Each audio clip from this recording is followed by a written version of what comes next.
और सुनिए, बड़ा दिलचस्प वाकया, दिल कांप जाएंगे तुम्हारे, दिल थर्रा जाएंगे। कैसा इंसाफ। हजरत उमर फारूक ने मिस्र का गवर्नर बनाया किसको? अमर इब्ने आस। अमर इब्ने आस को। मिस्र के अंदर अमर इब्ने आस का बेटा घोड़ा दौड़ा रहा था और उसने नारा लगाया, क्या मुझसे भी ज्यादा तेज रफ्तार में कोई घोड़ा चला लेगा? तो एक यहूदी बच्चा था, छोटा बच्चा, उसने अमर इब्ने आस के बेटे से कहा, आओ मुकाबला कर लेते हैं। कहा आओ कर लो। दोनों लोगों के घोड़े एक साथ चले, 1 2 3 हुआ, दोनों के एक साथ घोड़े चले। यहूदी बच्चे ने किसी तरीके से एक्सपीरियंस था, उसको तजर्बा था, अपने घोड़े को एक एड़ लगाई और घोड़ा इतनी तेज चला कि थोड़ी ही देर में उसने अमर इब्ने आस के बेटे के घोड़े को पीछे कर दिया और यहूदी का बेटा घोड़े में, घोड़दौड़ में आगे निकल गया। जब रेस खत्म हुई तो अमर इब्ने आस का बेटा निकला, घोड़े से उतरा और उतरने के बाद उस यहूदी बच्चे को एक थप्पड़ मारता है, सर हिल गया उसका। वो बच्चा जानता नहीं था यहूदी का ये किसका लड़का है। उसने कहा, तुमने मुझे बेजा मारा है, आपने खुद ही कहा था कि कौन है जो मुझसे आगे निकल जाए, मुकाबला हमारे और तुम्हारे दरमियान बराबर होता है। फिर हम घोड़े को लेकर आगे निकल गए, तो इस पर आपने मुझे थप्पड़ क्यों मारा है? आपने अकारण मारा है, बेवजह मारा है, बिला सबब आपने मुझे मारा है। उसने कहा चुप, अभी एक और मारूंगा तुम्हें थप्पड़। कहा ठीक है, आप मुझे मार सकते हैं, लेकिन ये मुकदमा मैं अमीरुल मोमिनीन अमर इब्ने आस की अदालत में लेकर जाऊंगा। जब उसने अमर इब्ने आस का, उसके बाप का नाम लिया, तो अमर इब्ने आस का बेटा मुस्कुरा कर कहता, मेरा कुछ नहीं होगा, जाओ मुकदमा दायर करके देख लो, मेरा बाप इस इलाके का अमीर है, मेरा कुछ नहीं होगा, वो अमीरुल मोमिनीन है। यहूदी बच्चे ने सुना कि जब इसी का बाप अमीरुल मोमिनीन है तो शायद वो अपने बेटे की हिमायत करेगा और मुझे इंसाफ नहीं दे पाएगा, इसलिए मामला खामोश रहा, मामला दब गया। उसने कहा ही नहीं। जर्जीस साहब को मालूम है कि इस लड़के ने मुझे गाली दी है, मैं अदालत में मुकदमा दायर कर दूं और जब यह पता चल जाए कि इसी का बाप विधायक है और एमपी है तो मेरा क्या हो जाएगा, पुलिस को फोन कर देगा, मामला दब जाएगा। तो छोड़ो, बेहतर यह है कि खामोशी रहो, बेइज्जत होने से क्या फायदा। यही सोचकर वो यहूदी बच्चा खामोश रह गया। लेकिन हजरत उमर हर इलाके का दौरा करते थे।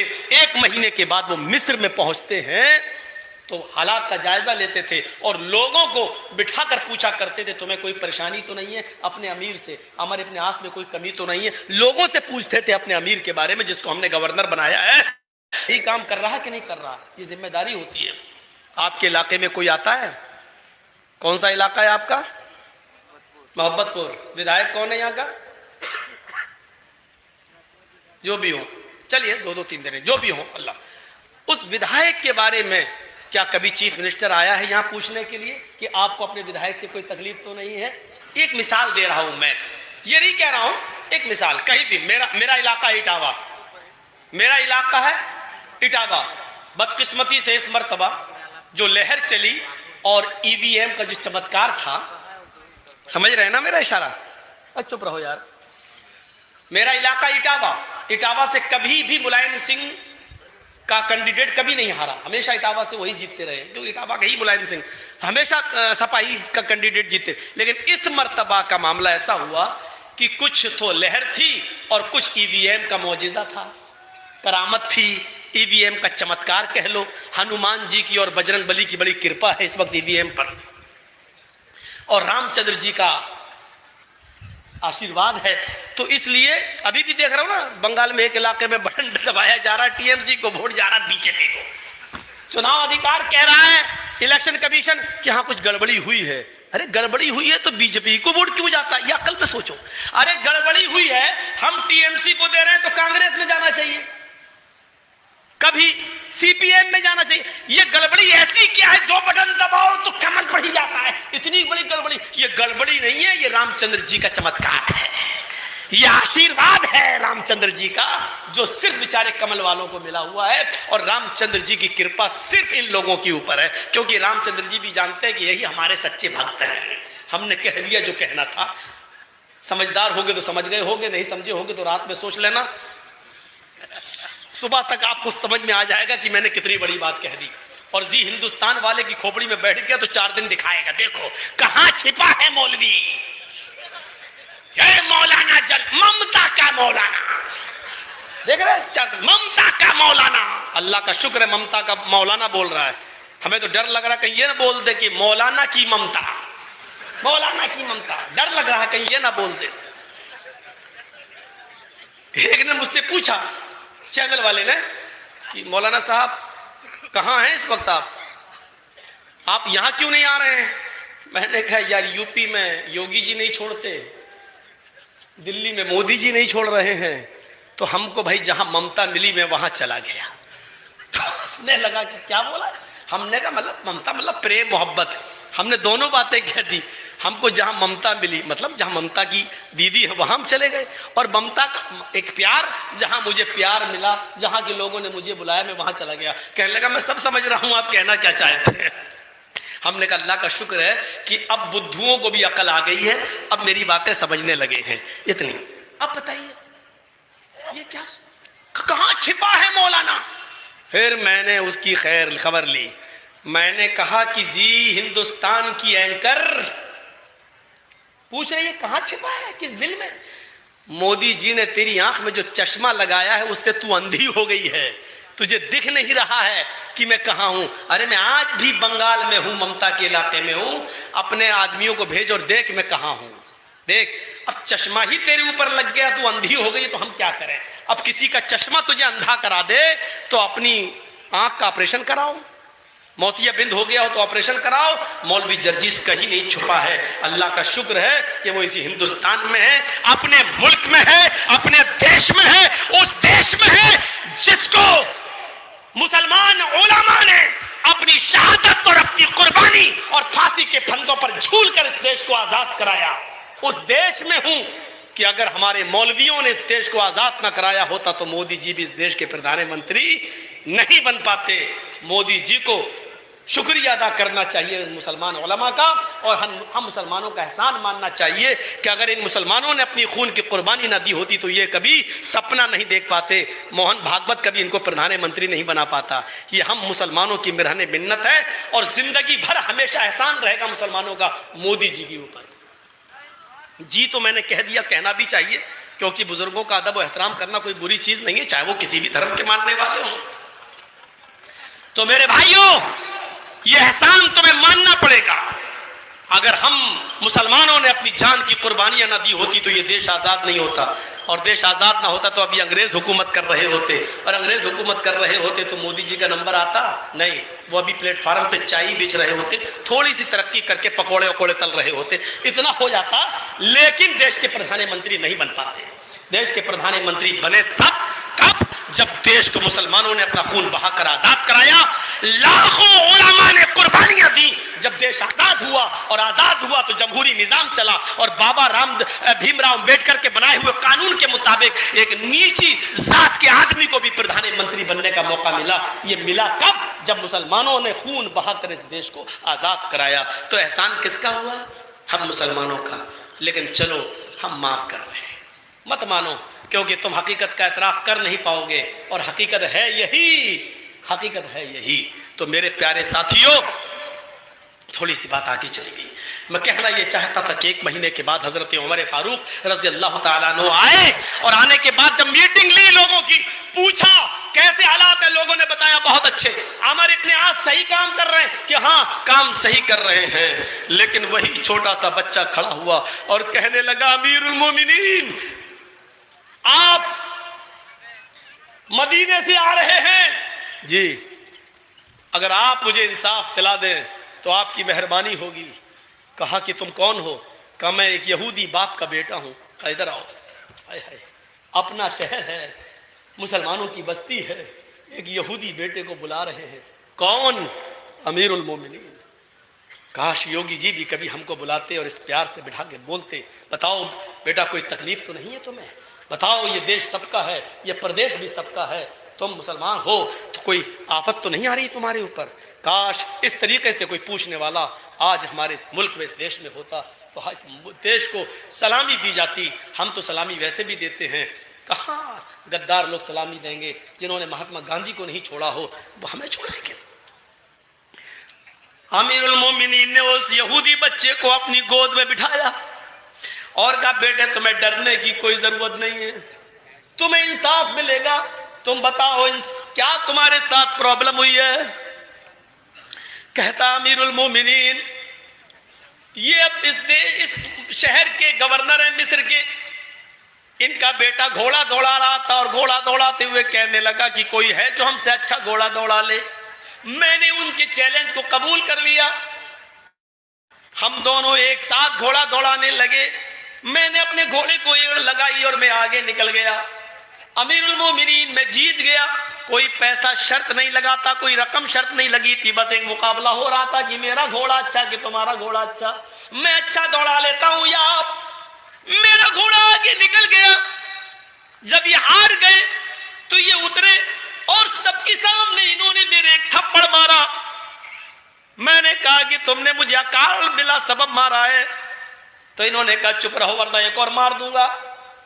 मैंने कहा कि मैं इस मुकदमे को लेकर अमीरुल मोमिनीन अमर इब्न आस के दरबार में जाऊंगा, तो इसने कहा मेरा बाप अमीरुल मोमिनीन है, मिस्र का गवर्नर है, वो मेरा कुछ नहीं होगा, तुम्हारी शिकायत बेकार कर दी जाएगी। हजरत उमर फारूक ने अमर इब्न आस की तरफ नजर डाली। उमर फारूक की नजर का अंदाजा लगा सकते हैं आप।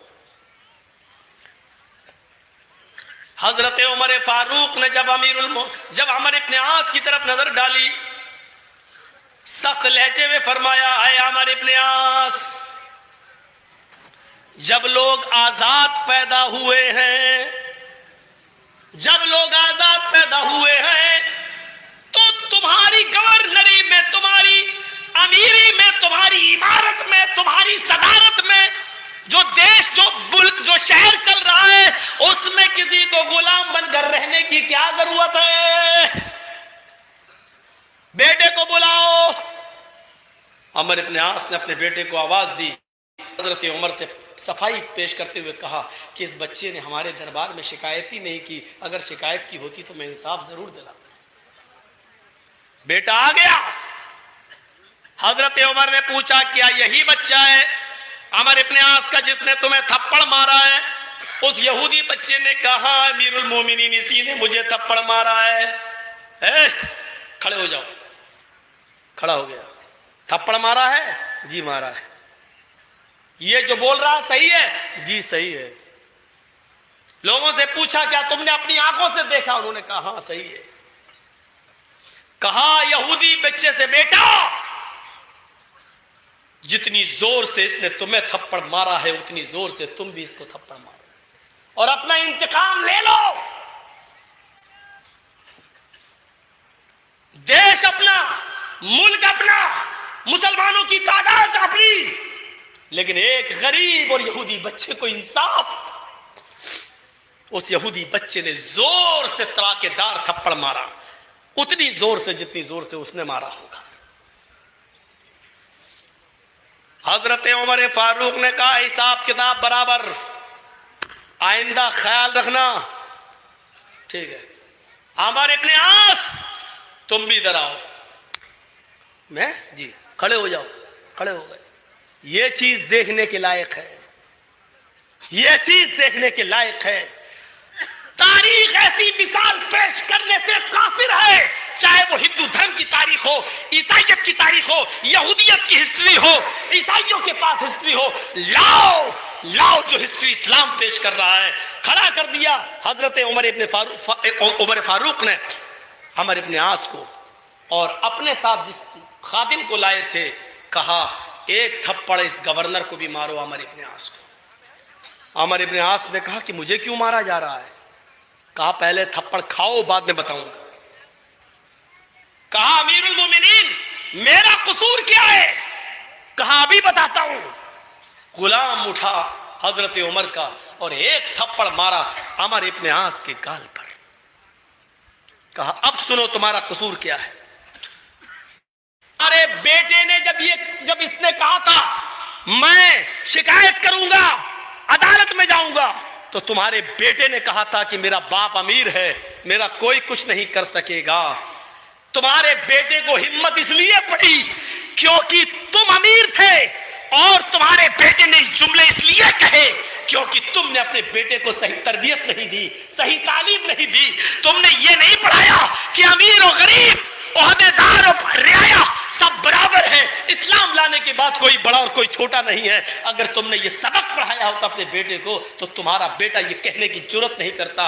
ये थप्पड़ अब तुम्हें बताता रहेगा कि तुम अपनी औलाद को सही तरबियत दोगे और सही तालीम दोगे, और तुम्हारी औलाद आगे चलकर अब किसी गरीब और किसी भी दूसरे मजहब के आदमी पर कोई जुल्म नहीं करेगी।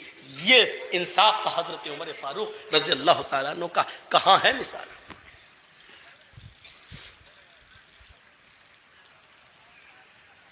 बताइए। तारीख ऐसी मिसालें पेश करने से कासिर है। हम कहां हैं, किस बस्ती में रह रहे हैं, और जिस मजहब से हम जुड़े हैं आज हमें उस मजहब की तारीख नहीं मालूम।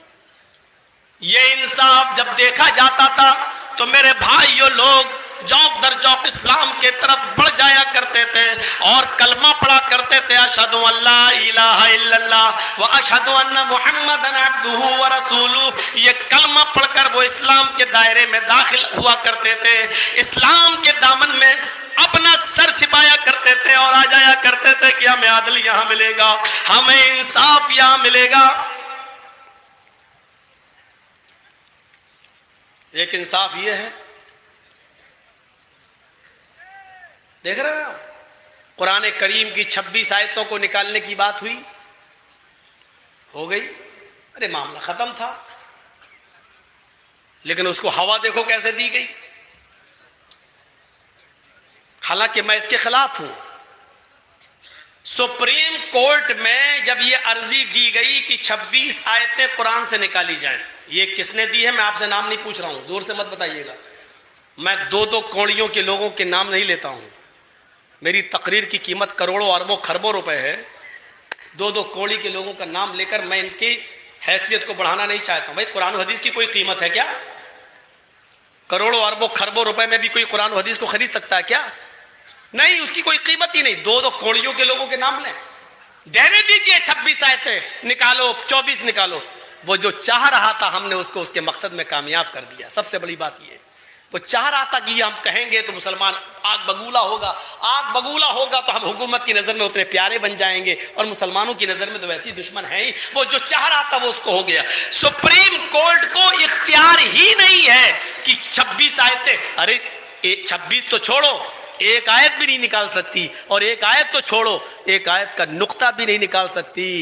सुप्रीम कोर्ट को यह पावर नहीं है कि किसी भी मजहबी किताब, किसी भी धार्मिक किताब को घटा सके या बढ़ा सके, एक लफ्ज भी नहीं। अगर ऐसा होता तो डॉक्टर अंबेडकर कानून बनाने के बावजूद